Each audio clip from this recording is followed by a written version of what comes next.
On est le 15 décembre 2023 et alors Michou a une annonce à nous faire. Un compte sur les réseaux sociaux apparaît et ça s'appelle Fumble. Il nous annonce que demain, donc le 16 décembre 2023, il y aura un live avec des invités de marque, mais surtout un live autour de ce nouveau projet de Michou, un jeu vidéo sur Fortnite appelé Fumble. La hype est à son maximum, surtout qu'on a une première image haute en couleur. Et alors on se dit, mais est-ce qu'on va pas assister à une masterclass de la part de Michou en live? Et surtout, qui sont les invités? Bref, les gens sont super hype, les gens commentent et en attendent plus, mais les gens ne savent toujours pas, et même Michou n'est pas au courant à ce moment-là, qu'il va annoncer un projet qui va être un des plus critiqués de l'histoire de Michou, dont peu de gens ont connu les répercussions. Installez-vous confortablement, puisqu'aujourd'hui, on va décrypter le jeu vidéo unique qu'a voulu créer Michou, mais au fur et à mesure qui s'est transformé en cauchemar. Accrochez-vous bien, on est parti pour le jour où Michou a détruit son projet Fortnite.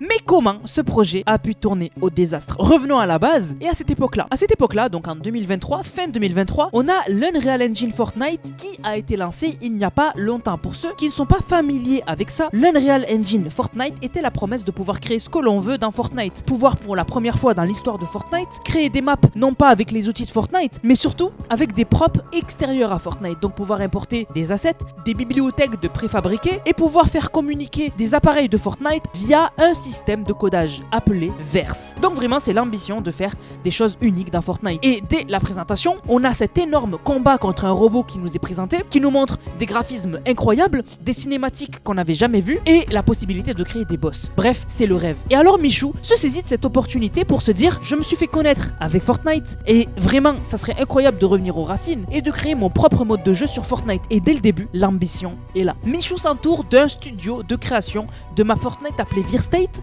et c'est eux qui vont prendre la responsabilité de créer son jeu Fumble. Et donc le jour d'annonce arrive et les équipes prennent la parole et annoncent leurs ambitions autour de ce projet et vraiment ça peut que fonctionner. Moi en fait j'ai toujours voulu créer des maps Fortnite. Ça fait depuis méga longtemps que j'aime ça. J'ai rencontré Zach, j'ai rencontré Maddy et ils m'ont expliqué ce qu'ils étaient capables de faire, ce qu'ils pouvaient faire, ce qu'ils savaient faire, ce qu'ils avaient déjà fait aussi auparavant. Tout de suite j'ai pris conscience des ambitions qu'on pouvait avoir avec Fumble. Je veux être le premier avec mon équipe à offrir une expérience comme ça aux gens. C'est comme ça que l'idée de Fumble est née en tout cas. Fumble c'est quoi? C'est la balle dans le jeu. Il a dû être créé, animé. Donc on a eu pas mal de défis en ce qui concerne le design de la map, notamment l'optimisation, tout en ayant une map qui soit très jolie, avec des détails assez poussés. Aujourd'hui, le seul truc qui nous offre cette possibilité, c'est Fortnite avec le Creative 2.0. Notre objectif pour Fumble, c'est assez simple, c'est vraiment d'être le meilleur jeu compétitif sur Fortnite. On a de grandes ambitions. Fumble, on peut vraiment l'emmener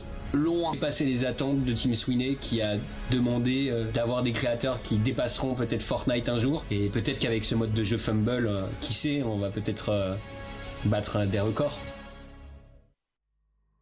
Dans le live, on a quand même Michou accompagné de Dwagby, donc quand même une grosse figure du monde du jeu vidéo, et surtout des invités qui vont arriver qui sont super connus, mais surtout un décor incroyable, un décor autour de la mythologie.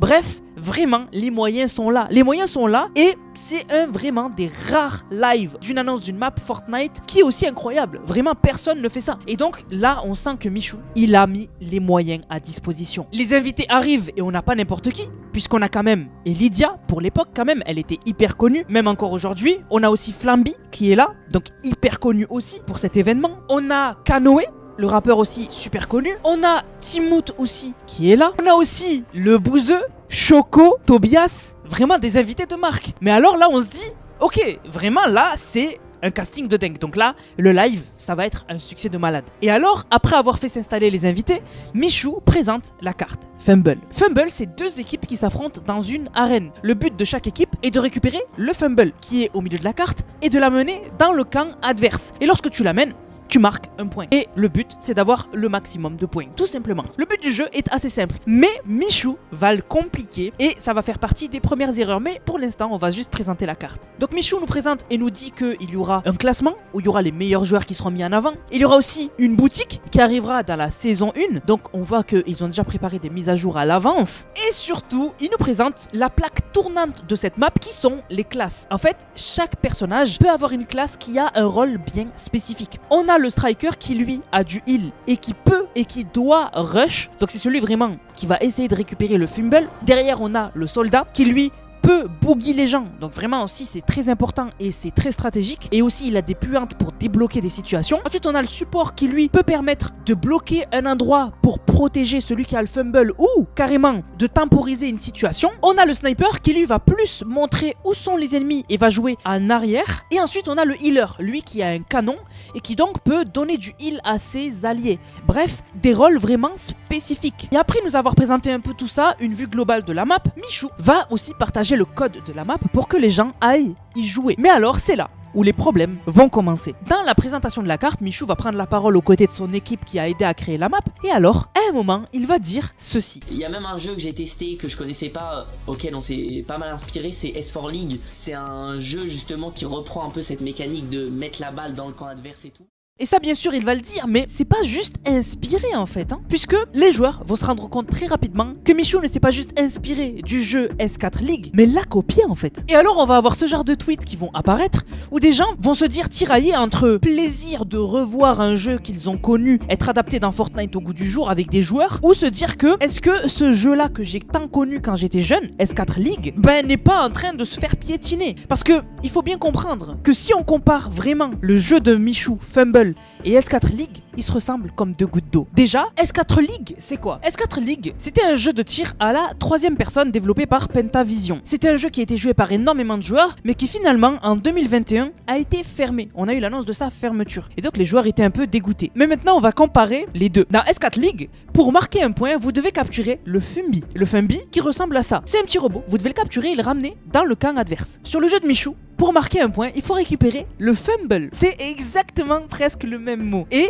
aussi, si je vous compare le design du Fumbi et du fumble, c'est pratiquement la même chose. Ils lui ont juste rajouté des ailes. C'est pratiquement pareil. Ensuite, quand on marque un point dans le jeu de Michou, voici le son qui est joué. Ensuite un rush final jusqu'au... je sais pas comment on appelle ça, jusqu'au point où tu marques ton point. Et là, touchdown. Et là ça restart. Maintenant, je vous mets le son quand on marque un point dans S4 League.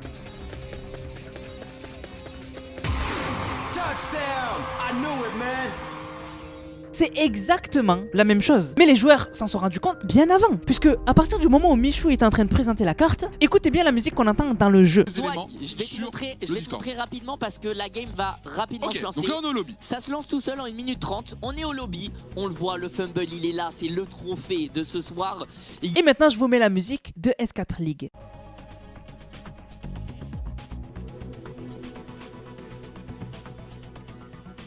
C'est exactement la même chose. Mais Michou est allé encore plus loin puisque si on regarde la carte, c'est la même. C'est la même qu'une des cartes de S4 League. C'est exactement la même map. Donc en fait Michou ne s'est pas juste inspiré. Il a repris le concept du jeu, donc la manière dont on marque, etc. Il a recopié la map à quoi elle ressemble, il a pris les musiques, il a pris aussi le son quand on marque, il a repris aussi le design du Fumbi, et aussi il a repris le nom Fumbi, qui est un dérivé de Fumble. Bref, tout est copié en fait, et donc c'est la première chose qui a dégoûté les joueurs. Certains joueurs ont dit mais c'est une copie en fait, c'est décevant. On aurait bien aimé que ce soit quelque chose de quand même bien différent. Mais ça, certains joueurs vont passer outre et vont se dire c'est pas grave, c'est un jeu qui a été remis au goût du jour, donc moi ça me dérange pas. Mais alors les joueurs quand ils vont vouloir jouer, il va y avoir un fiasco de bugs. Quand tu crées une map sur Fortnite, il y aura tout le temps des bugs. Plus la map est ambitieuse, plus il y aura des bugs. Le but, c'est de ne pas avoir de bugs qui vont empêcher les fonctionnalités basiques de map. Si dans la map, on doit tirer sur des joueurs, si on spawn sans armes, c'est grave. Ça, c'est un gros bug. Par contre, si dans une map où on doit tirer sur des joueurs,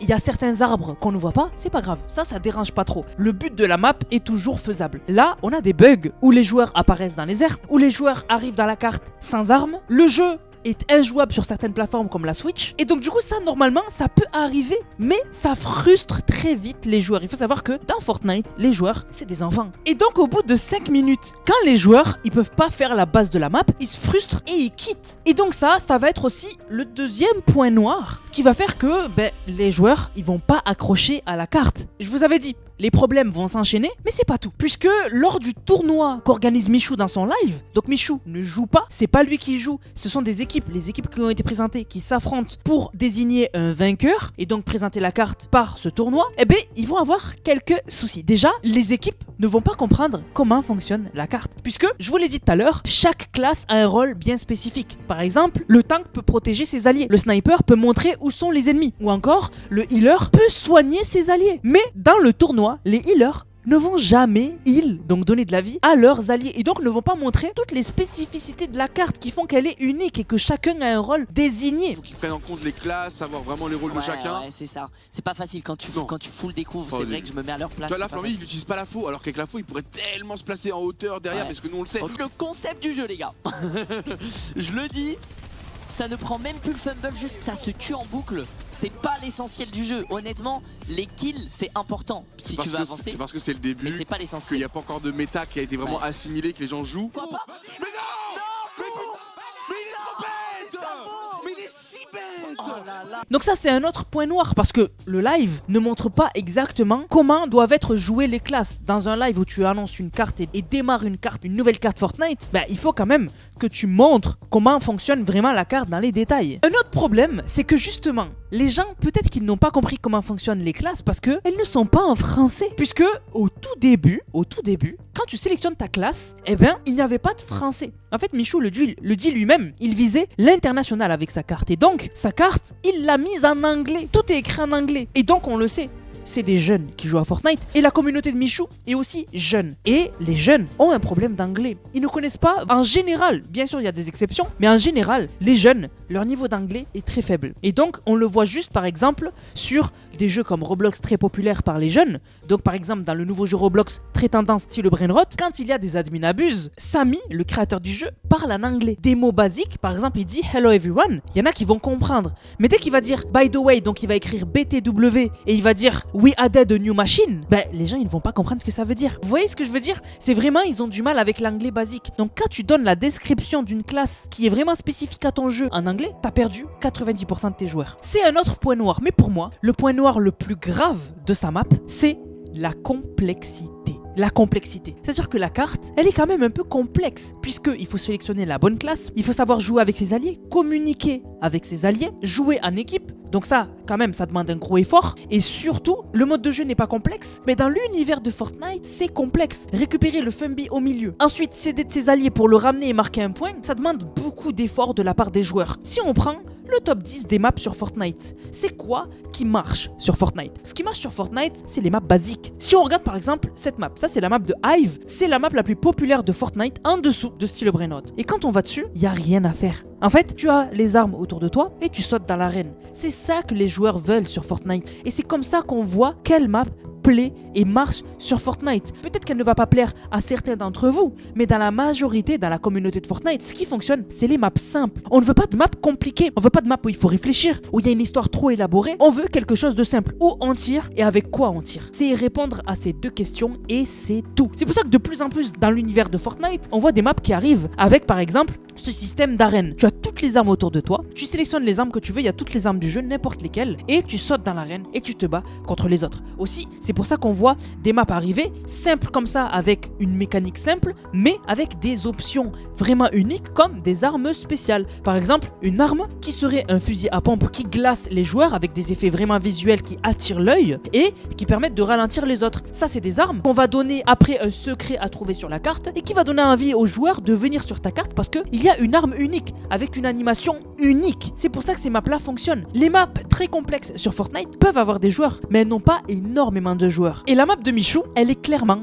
à l'opposé de ce qui marche sur Fortnite. Déjà, comme je vous ai dit, il faut jouer avec la bonne classe, jouer avec ses alliés, être coordonné et surtout, elle est sérieuse. Il n'y a pas beaucoup de couleurs vives. La map, elle est vraiment terne. On a les mêmes couleurs partout et ce thème-là marche pas forcément dans l'univers de Fortnite puisque on veut des choses colorées, on veut des choses qui brillent, on veut pas des choses ternes. Une autre erreur de ce live qui pour moi est une erreur majeure, et tout à l'heure on va parler aussi des chiffres de la carte pour que vous voyez que finalement ça n'a pas du tout été un succès et il y a eu beaucoup d'erreurs après, alors que déjà actuellement il y a beaucoup d'erreurs. Une autre erreur, c'est que Michou ne va jamais jouer. Michou ne joue pas. Normalement, quand un créateur de contenu présente sa map, il va jouer avec ses abonnés parce que de base, les joueurs veulent jouer avec leur créateur préféré. Ils ne veulent pas observer un tournoi sur une map qu'ils ne connaissent pas. Ils veulent juste jouer avec Michou. Et donc Michou va très peu jouer à sa carte. Il va la présenter, etc. Mais il va jamais jouer très longtemps, jouer en même temps que ses abonnés pour tomber sur des abonnés en pleine game. Et donc ça aussi, ça va faire que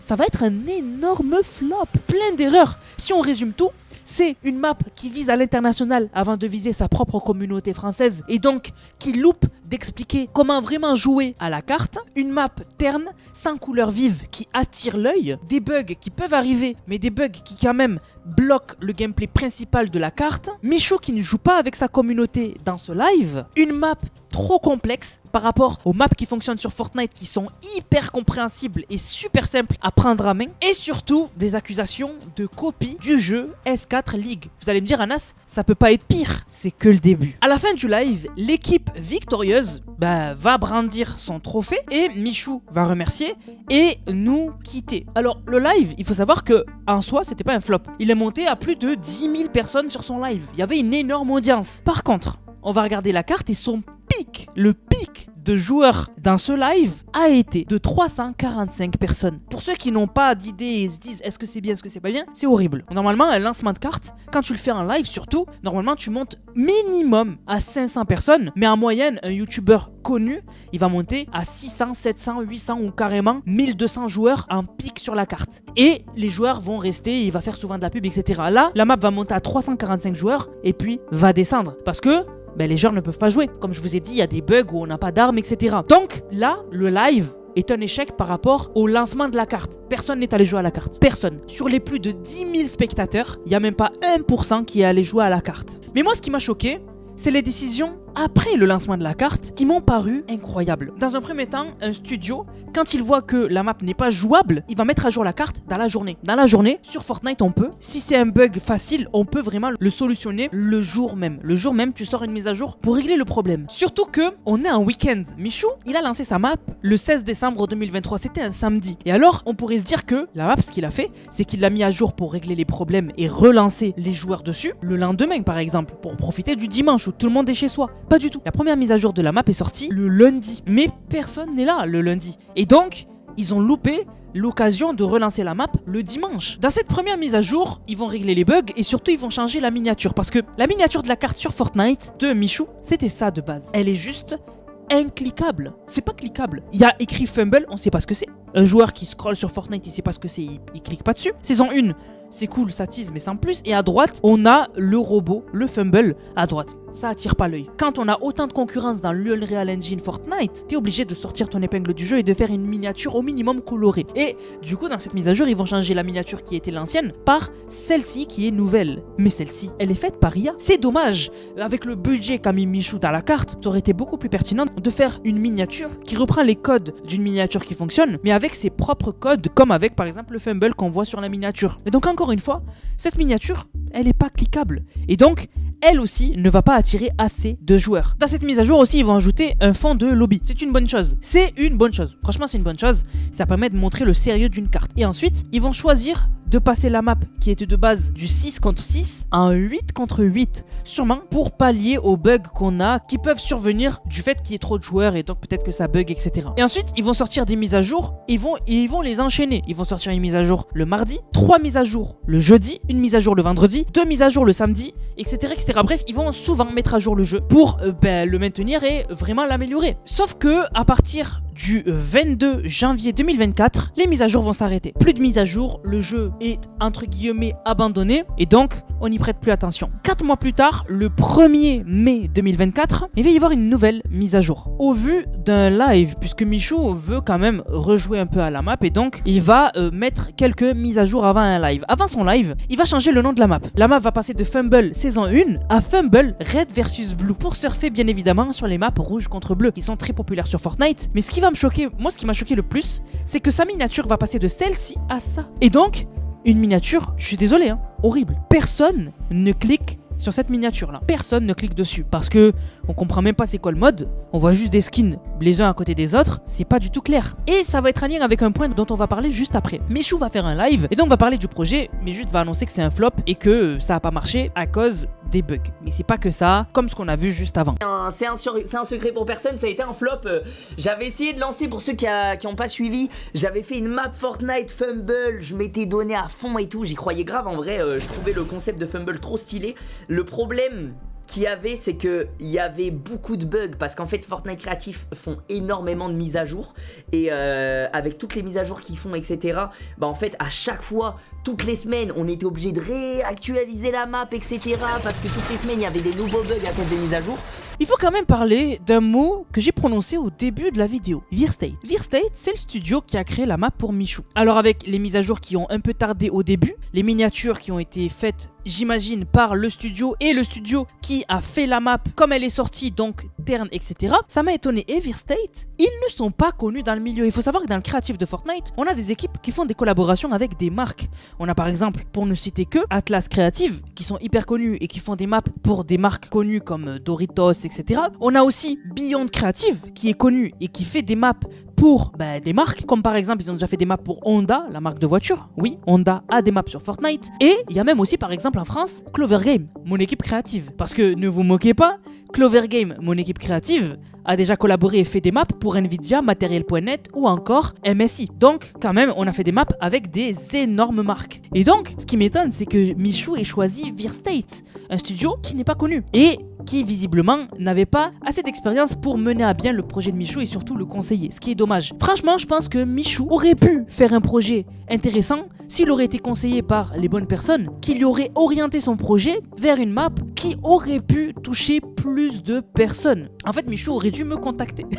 En fait, il aurait dû contacter Clover Game. Non, en vrai, pour être plus sérieux, c'est dommage. Vraiment, c'est dommage. Mais c'était sûr qu'une map aussi complexe et qui ne respecte pas les codes de Fortnite ne marcherait pas. C'était logique. Mais avec sa notoriété, je suis sûr qu'il pourrait faire une map qui un jour fonctionnerait et c'est tout ce que je lui souhaite. Mais c'est très dommage, mais moi vraiment ce projet, j'ai trouvé incroyable de me documenter et de me renseigner sur pourquoi aujourd'hui il a disparu. Comme je l'ai dit, vraiment les joueurs aujourd'hui sont attirés par des maps qui sont pétillantes, qui sont simples à comprendre, et aujourd'hui aussi ce qui est tendance, c'est les armes personnalisées, des armes avec des animations uniques quand on tire sur quelqu'un pour le tuer, ou encore des armes qui ont des effets uniques de ralentissement et des effets visuels magnifiques. C'est ça qui attire les gens et c'est ça qui marche sur Fortnite. Aujourd'hui, c'est ça et rien d'autre. J'espère que ce petit documentaire sur la map de Michou vous a plu. Il y a d'autres vidéos qui arrivent comme ça sur la chaîne. On va vraiment faire plein de petits documentaires comme ça sur des projets Fortnite, des choses comme ça qui se sont passées et qui sont passionnants. Vraiment, moi ça me passionne de parler de ça. J'espère que la vidéo vous a plu. On va remercier ceux qui ont utilisé le code NANAS. Je vous rappelle, code NANAS dans la boutique Fortnite, NANASS. Vous le mettez dans la boutique, vous m'envoyez une vidéo où vous l'avez utilisé dans le serveur Discord NANAS qui est dans la description dans l'onglet code NANAS et vous avez une dédicace en fin de vidéo. Donc on remercie Anthony Vos qui a régalé avec le code NANAS. Incroyable, il a fait plein de cadeaux avec le code NANAS. Merci à Chance qui a 10 passes de combat avec le code NANAS. T'es le god frère, j'adore tes vidéos, continue, elles sont trop bien, merci beaucoup à toi. Merci à Tozy62 qui a régalé avec le code NANAS. Merci à Vrai Lucifer qui a dit instant buy de la Dolorian avec le code NANAS. Merci à Tozy62 qui a régalé avec le code NANAS. Merci à Loufist qui a dit toujours aussi banker le code NANAS, merci beaucoup à toi. Merci à Moha qui a dit j'ai craqué pour le bundle entier, merci beaucoup à toi. Merci à HVK Hugo qui a dit Playboy Cartier le meilleur rappeur avec le meilleur code créateur NANAS, merci beaucoup à toi. Merci à Deski qui a dit code créateur NANAS pour le magnifique pack Bleach avec les V-Bucks de Noël, dédicace à ISK au passage qui kiffe l'animé. Et merci à Sam qui a régalé avec le code NANAS. Du coup la famille, j'espère que la vidéo vous a plu. On se capte pour une prochaine vidéo, c'était NANAS, prenez soin de vous. Bang, bang, bang.